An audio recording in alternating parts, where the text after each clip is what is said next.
ഞാൻ ചെറിയ ബസ് മാതി ഇപ്പോൾ കാറ് 38-35 കിട്ടുമല്ലോ. അപ്പോൾ നമ്മളെ തൊടുവിലേക്ക് പറ്റിയ നമുക്ക് 3-4 പോകാൻ പറ്റിയ ഹെലികോപ്റ്ററിനാണ് എനിക്ക് പൂതിയുള്ളത്.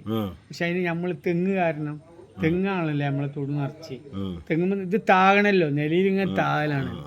അപ്പൊ അതിന് കജൂല, പെരന്റെ മുകളിൽ ഇറക്കാൻ കജൂല, സീറ്റൊക്കെ ഇട്ടതല്ലേ, അത് തീരെ കജൂല. അതാണ് ഇപ്പൊ ഞാൻ എന്നോട് പറയുന്നത്, ഒരു കാറ് കിട്ടിയ തിരക്കിടില്ല.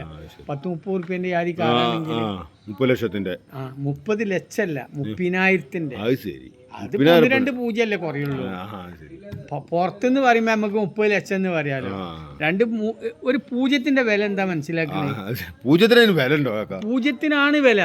1 ലക്ഷം പെൻസിൽ കൊണ്ട് ഇങ്ങനെ എഴുതുമ്പോൾ അത് എത്ര പൂജ്യം ഉണ്ട് നോക്കിക്കാച്ചി.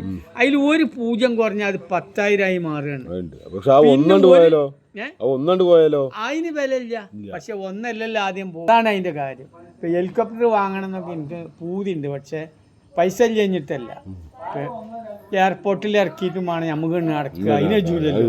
എയർപോർട്ടിൽ ഇറങ്ങിയിട്ട് നടക്കണേക്കാണ് നല്ലത്. ഇവിടെ എവിടെയെങ്കിലും നമുക്ക് അതാണ് ഞാൻ കാർ എടുക്കാൻ തന്നെ.